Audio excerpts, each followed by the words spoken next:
really appreciate you taking the time out this evening to talk to us. But you were one of the first people we thought about having a conversation with when we started this nonprofit in the middle of a pandemic, Yeah. because we know that you've been doing this for a long time under the banner of a nonprofit and being very supportive as a patron of the arts, not only as an artist in your own right, but as someone who supports the art, both visual and musical. So we just kind of wanted to pick your brain about some things, and see if you would share some insights with us about being in the Heartland music ecosystem, as it were. Yeah. And it's changing and evolving. Well, to that point, how do you see things have changed over the 16, 17 years you've been doing this? Yeah. What's the most profound change, probably? Oh, huh. The the most profound change, I think, when we first started, it was very casual, very um, organic in the way it kind of evolved. Like we didn't set out to do house concerts. It just became a natural occurrence because of knowing a lot of musicians and then having a venue, a building. And actually, they started in my art gallery building 32 years ago, coming up on 32 years ago. So at that time, it was just hit and miss. The musicians would be coming into town maybe to play at Silver Dollar City or some of the other attractions, the Ozark Folk Center in Arkansas, and would look us up. Fast forward to more current times, and it became very streamlined. It became more of a, I don't want to say a job, but it was more, we had to become more efficient at the way we did things like booking bands, getting a calendar laid out sometimes as much as a year in advance, um, signing contracts, just all that stuff that goes with not only doing it longer, but also maybe booking bands or musicians that were a little more on the higher pay scale and just a little more like they had managers that we had to go through. So in the old days, it was never like that. It was the musicians were friends, and as it snowballed into what it became toward, the end the ninth or the 2017, 18, 19, it was going through a lot of agencies and I guess being a little more professional. Hmm. Well, that's interesting. So you do have written contracts with your performers. Not all of them, but I would say more now than we ever had, 20 years ago.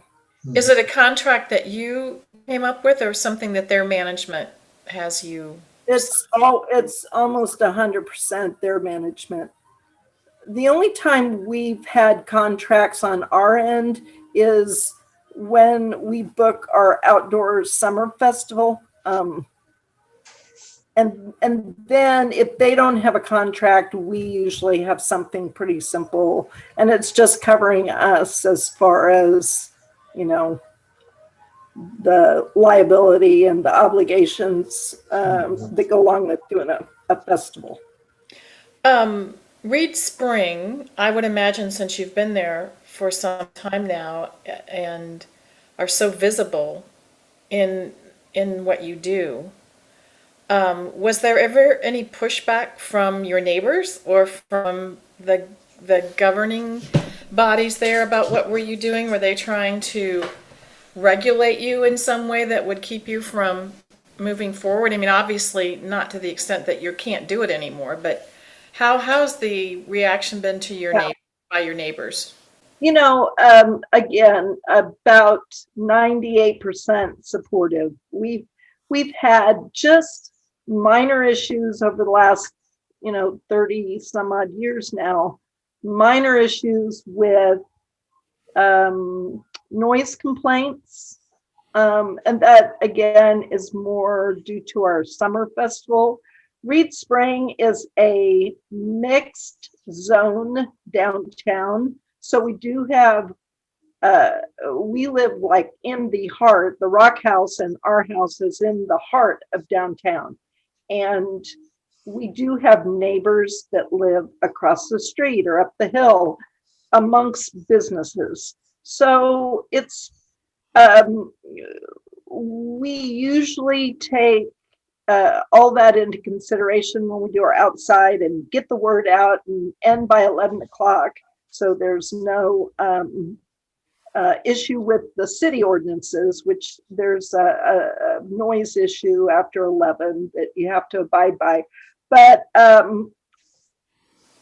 and large, everyone has been so supportive. The city council, the mayors over the years, it's brought a lot of business to town and a lot of good publicity. So they are, pretty much behind what we do. Yeah. Yeah. Danny has been talking to the chambers of commerce and economic development folks of some of the surrounding municipalities here.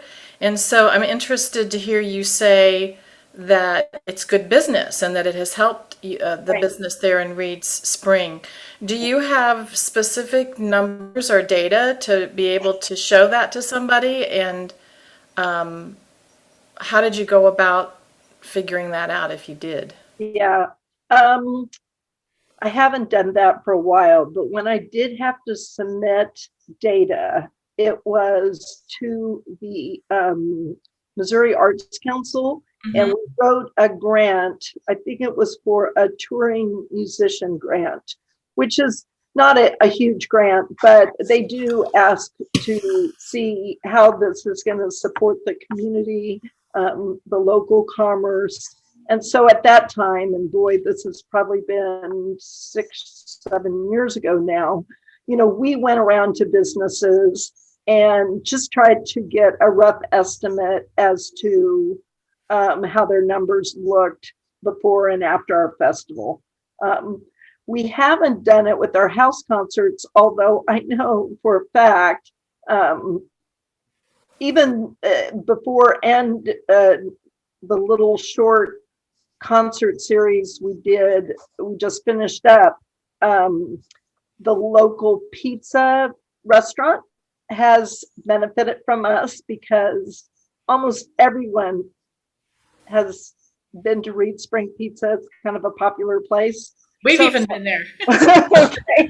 So, we brought pizzas to your right, concert. Right. And that's exactly what people are doing now. In fact, Reed Spring Pizza is delivering up here now because there's been so many people ordering pizzas for the outdoor concerts, the little concert series we just finished up with. So I know they've benefited. And then there's a local motel called the Shady Acres, which a lot of people stay at. Yeah, We stayed there. Okay, so those two places I know do really well with when we're doing a show, even if it's just a house concert. Do you have sponsors, regular sponsors for your house concerts? I know you must have to get them for your festival, but what about your bi-monthly house concert? We do have a couple of sponsors that it's almost like give us a monthly amount, and they're kind of few and far between, but we have people who give us just a little bit, which really helped us, especially through COVID. We're all volunteers for the nonprofit, but we do have expenses, our website and the Folk Alliance membership and the different I mean, I would say our budget is probably under $600 a year, but those sponsorships helped keep those things paid for. Sure. So, when we do a concert, the Rock House, the nonprofit, takes 20. And that is just strictly to keep our expenses paid. But we also, for the outdoor show, the outdoor concert, we want to make sure we are covered when it comes to the contracts we sign and the stage, sound, lights. And, you don't want to be just sitting on pins and needles hoping you make that at the gate. Right. So we have, over the years, been able to have enough in the bank that covers our expenses for the show. And we usually, the outdoor show never makes a lot of money, but we usually make a little bit up that through vendor sales or vendor leases and ticket sales. For any sponsors that you have for your bi-monthly house concert, the indoor thing, did you ask for sponsors, go out and solicit sponsors, or did they come to you? We haven't done that lately. There's a little bit of verbiage on our website that just says, become a sponsor, and this is what your sponsorship is going to help us achieve. So, and probably when I was having regular house concerts, I did, occasionally mention how important sponsorships were. But for the regular house concerts, I didn't really solicit it. For the outdoor festival, I did get a lot of businesses involved, but not so much for the indoor ones. Mm-hmm. Amy, I feel like I'm hogging the question here. Do you have anything for? Well, I was gonna ask, does Reed Spring have any other like music activity other than yours? The pizza company has occasional musicians, and in fact, for a while I was booking all the music for the Pizza Co. And that was kind of just during the spring and summer months. They would have a few little things out in their parking lot. They just had an event a couple months ago, or about a month ago. That's pretty much it for in town. When I first moved here back in the 80s, but we'd have fiddle competitions, and that was pretty cool because I was a city girl from Kansas City, and I didn't really understand the competitions and the old time fiddle musicians. Right. And that was an introduction that I was part of back in the day, but that hasn't happened in a while. So. Yeah.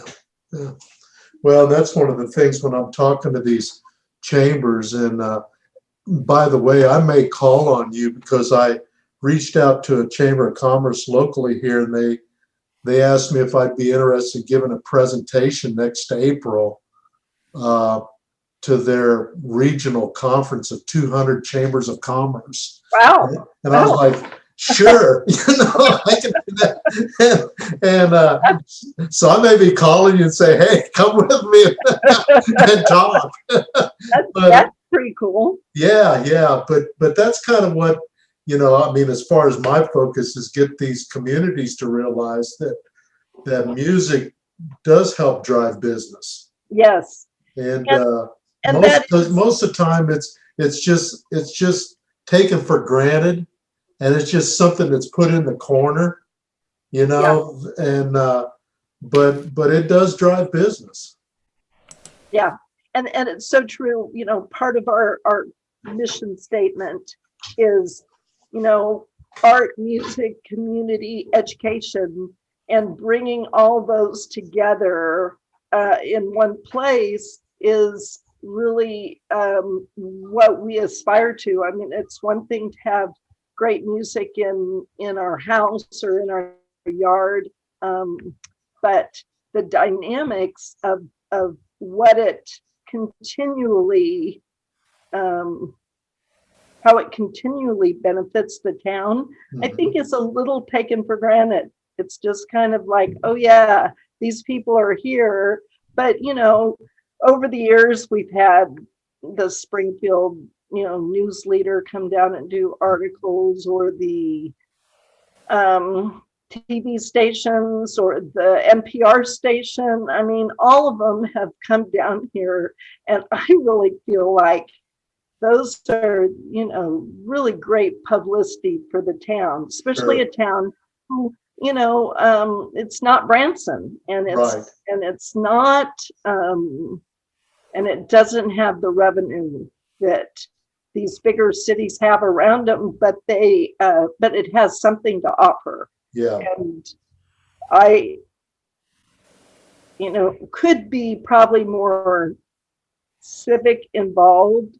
But when you've lived here this long, you kind of go through those spaces of being very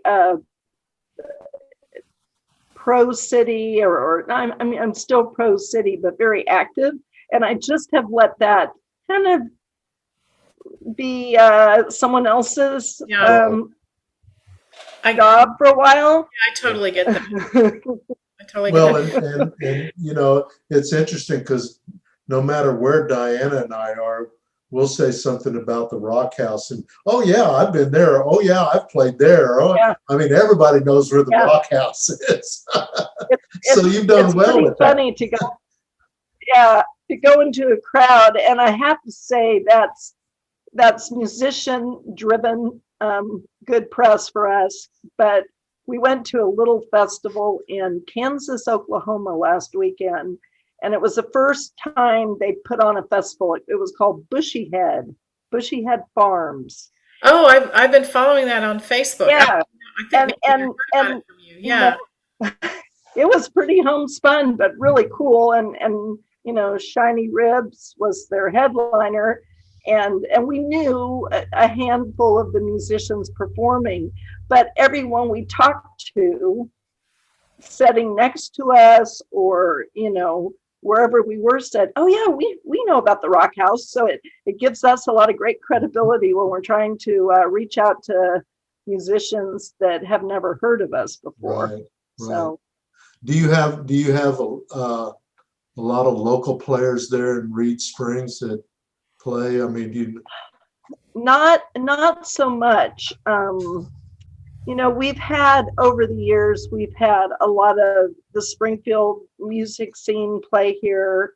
And I always try and mix it up and have a little bit of the local talent, and then, you know, touring musicians. But I think for like the people who were playing here in Reed Spring, when I first moved here, which was 86, those old time musicians have really, that's kind of a vanishing breed. Yeah, it is. We do have one of the original guys I met when I first moved here. Greg Becker lives directly behind us, and I think he's played out at Silver Dollar City for 40 years as one of the Homestead Pickers, and a fine musician. And he's played here, you know, with his band several times over the years. Are you in Stone County? Yes. I wonder how analogous it might be to what we hear and what we know about Jacqueline Strickland and her experience with the old home place, right, in Dallas County, where she's in a town of 3,000 people, right, that had no music offerings at all before she started her series 8 or 9 years ago. Yeah. She had to start from scratch in not only educating the music community that she was there and available to offer a place to play, but she had to educate the audience on how to act at a house concert. Have you kind of figured that out by now, or do you still have Yeah. some elderly people that need a whooping when they come in there? Yeah, I have to laugh because it used to be and especially when we were doing the indoor shows, I was pretty strict, and kind of let people know up front.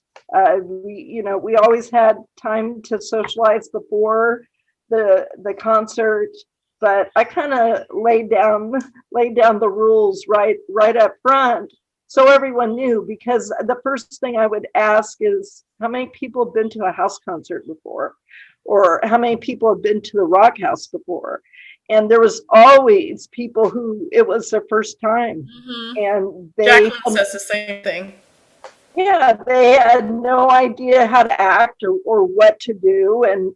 And once I told them, they totally got it. It wasn't like anyone was upset, but it does kind of cut out the people who may be just looking to be at a scene, we've had a few musicians over the years that attracted an audience that, just wanted to be seen. And it wasn't really their cup of tea. And afterwards, I didn't expect to see them at another show, but that doesn't happen very often. And people really know. And this last little run we've done outside. So we did 6 consecutive concerts outside. Even though it was outside, which might invite people to be a little more chatty, they were still, you could hear a pin drop. So they're a well-trained bunch. And we've been pretty lucky with, we just had a CD release party for the Multiverse in our backyard, and it was by invitation only, their invitation. And so we didn't know quite a few of the people that were there. So I wasn't really sure what to expect, but everybody was very respectful, and there was no chatty Cathys or whatever. And the same thing with our Bloody Mary morning series that we started right before the pandemic and had to suspend. We just get up at the beginning and we set what the expectations are. And it is a bar. It's we do that in a bar that's not generally open at that time of day, and the owner has agreed to do this for us.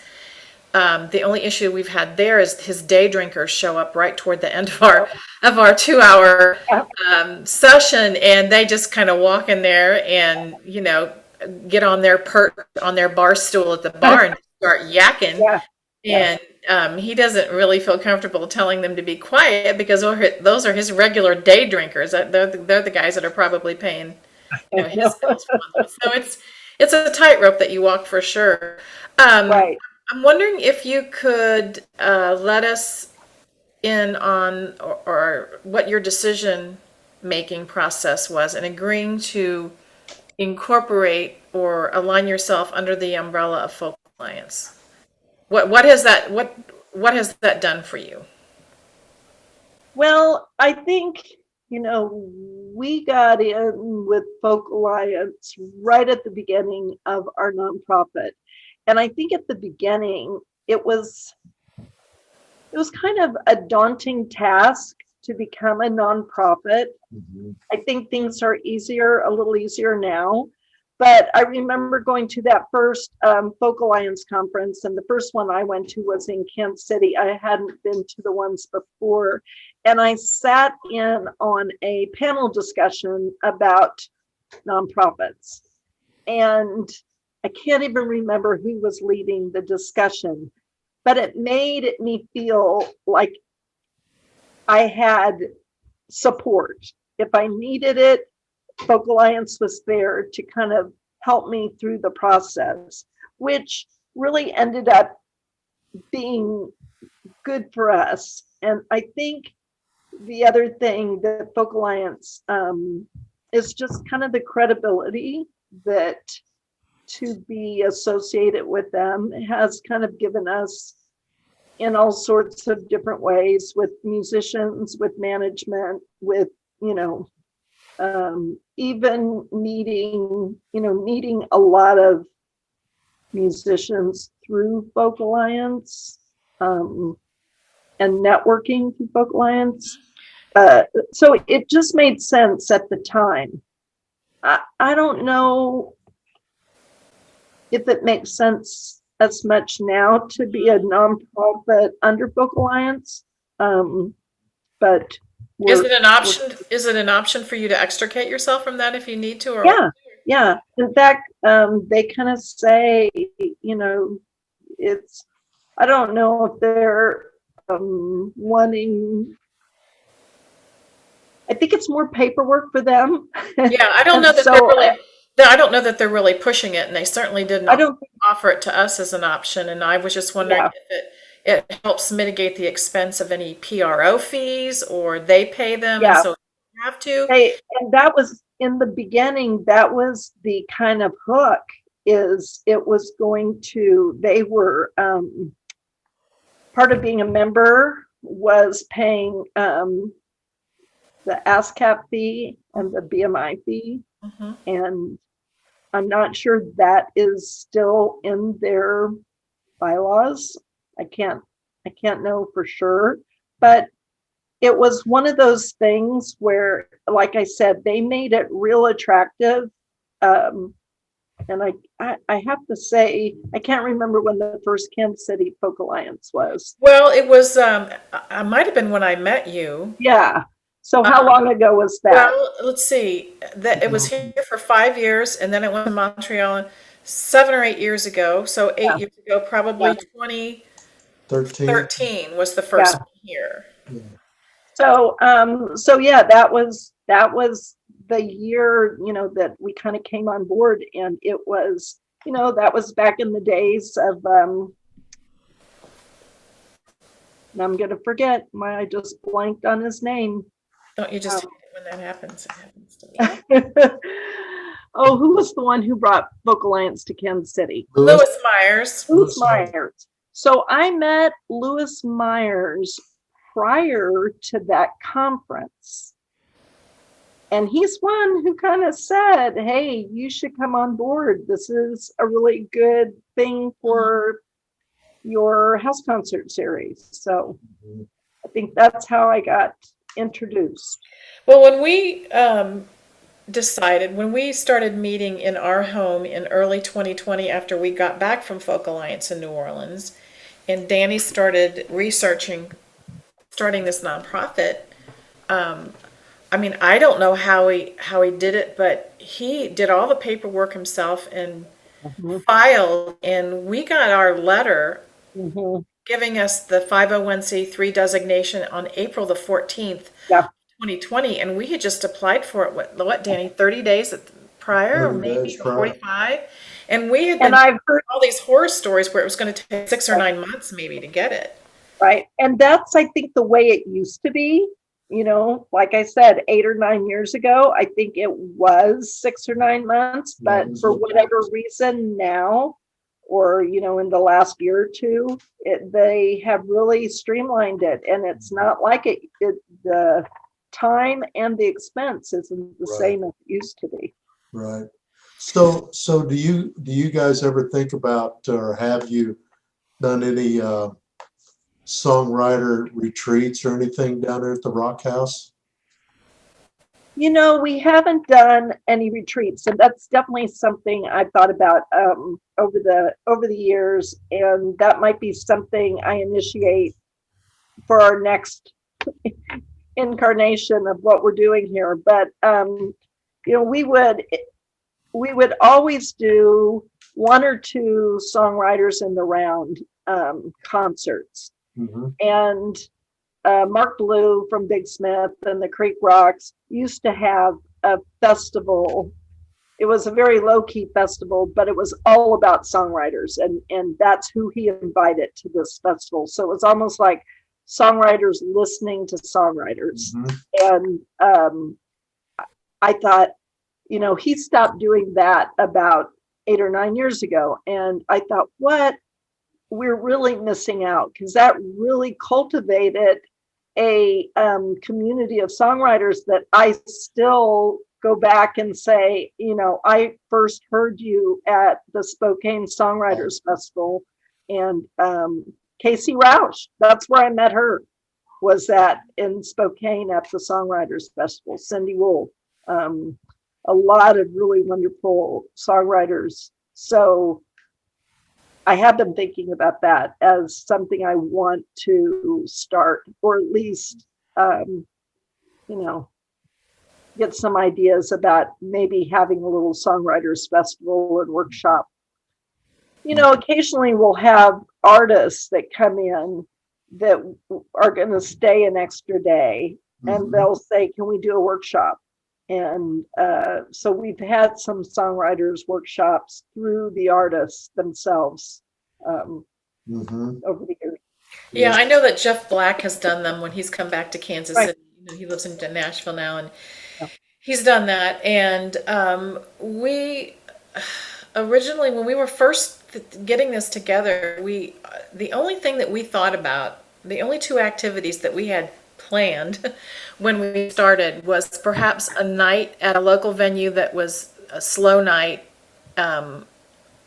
like a Monday night, and kind of take over that venue and invite all the songwriters to kind of show up, and not be so much, it was not an open mic, it would be like a song swap or a kind of a song lab, if you will. You know, like if you had a song half done and you were stuck and you needed some help, or you had a song finished and you just wanted to run it by somebody, that this would be kind of a safe harbor to do that. And if it grew into something, a la Bluebird Cafe or something like that, that we would start inviting people in the industry, like venue owners and record labels and recording studios and stuff like that, just kind of be the audience while these songwriters were working this stuff out. That was really the only thing that we had planned, other than having a showcase room at Folk Alliance when it came around again. Right.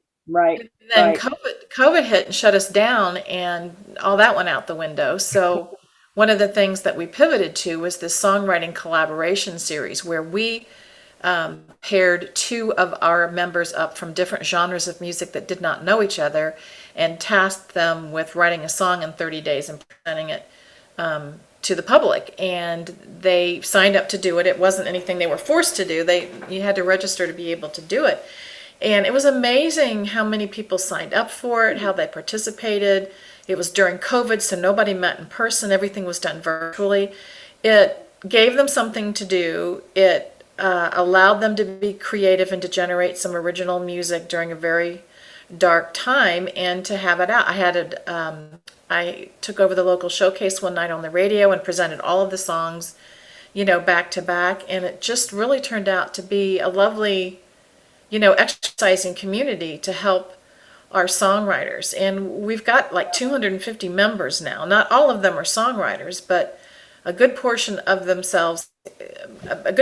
our membership are generative artists. They may not be full-time, they may not be totally professional, but they do consider themselves songwriters. And so it's kind of a mixed bag. And we've been thinking about how to provide, or wouldn't it be cool to do sort of a retreat outside of the city, somewhere else where we could gather in a relatively small group and figure out how to pay for all of that and do it. Because I know that Bo Bledsoe, who is on our board, takes his board of Ensemble Iberica, the nonprofit that he's the executive director for. They have these retreats down in Arkansas, down in that Mountain View area where the Ozarks, the folk center. The folk center is. Yeah. And he just said it's just been a life changer for their board and for the organization, and how it's so worth it, not only monetarily, but just for the health of the organization to do that. So we've only been together a year. So, and we've done a lot in a year, but we're kind of at that phase now where it's time for us to get organized and have commitment, figure out what's next, Yeah. that kind I of think that's the thing now, that we're all kind of waking up out of this fog and kind of thinking, like, what is next? What are, it's kind of like revisiting our mission. And in fact, we're going to have a board meeting on Thursday. We haven't met together as a board in over a year. Yeah, we'd never had a board meeting in person. We had met formally in our living room a couple of times before we incorporated. And then after we incorporated, we didn't get our letter till April 2020. Well, by then everything was locked Yeah. down. Yeah. So we had all of our meetings virtually. And at first we were meeting every 2 weeks. And then the last 6 months, it's been once a month. But we just had our first in-person board meeting last week in our backyard. Well, congratulations. It was the first, and some of our board members had never met each other. Oh, wow. So the fact that we've been able to get anything done to me is amazing. Yeah. Yeah. Well, I miss not seeing people in person, and especially when it comes to a board meeting when I have lots of ideas to bounce off people, and sometimes that's hard to do just in emails or even phone calls with just one-on-one. So I'm looking forward to this little get together we're having on Thursday. How big is your board? We have a pretty small board. We have 7 voting board members. Yeah, I hope that what we have here is for some a launching pad, to other bigger, venues or record contracts. I tell the story of this was years ago, and if you never saw the movie called Winter's Bone, Yes. see Winter's Bones? Oh, yes. So I had this band, Kim and Jim Lansford, old time musicians playing here, and it was a crowded night, and the director came in, and I didn't know who she was, and she was out scouting music. And I kind of, I didn't know. And I gave her the good seat and the rundown of the house. And she ended up hiring Kim and Jim to be in that movie. Wow. That's a tremendous movie. Yeah. And so I felt like, wow, I mean, I didn't intentionally do it, but I was the venue that gave voice to 2 musicians who went on to be in an Academy nominated movie. So Yeah. That's what makes it worth it, though. I mean, that you think you have little victories like that, where you don't even know the effect that you have on somebody, and then they come back to you years later and say, "Remember the first time you had me on the radio? That's the first time I was ever on the radio." And now, this is what I'm doing. Or we were at a birthday party last Friday night, and making introductions around the table, and our friend introduced us to this young lady that we were sitting across from, and she goes, "Heartland Song Network? That's you guys? Oh my gosh, I heard so much about what you're doing. What you're doing is so fantastic." And I was like, Danny and I were sitting there going, somebody's heard of us? Oh my God. That's always fun, and gives you that little I'm on the right path. I'm doing the right thing. One of the things that I think about going through this COVID thing is that, it was bad for a lot of reasons, but is also a lot of good things have come out of it, Right. Right. And people are, I mean, some of the artists we know that kind of get it, they've used the COVID period to reflect and reinvent themselves and use technology like this on some occasions. And they've and Diana talks about Chad Elliott, he's just touring Iowa now. He came home and said this. I mean, he's just decided, okay, for 20 years I've been out there doing 300, 250 shows a year, being away from my family, now missing my youngest children growing up.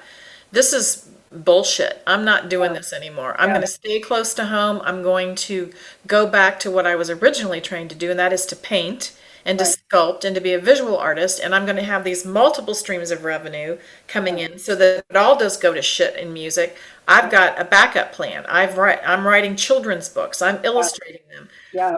I can go do a gig in the morning at a grade school and then go do the old folks home in the afternoon and play a bar at night if I have to. But I do not have to be on the road driving to Wyoming and California and all these places and nobody gives a shit who I am. I can stay right here in the heartland and really hone my craft and really be just as fulfilled and record down in Muscle Shoals and record at Sun Studios, and the same amount, the people that really get me are going to support me, and I'm not going to be beating my head against that wall anymore. Yeah.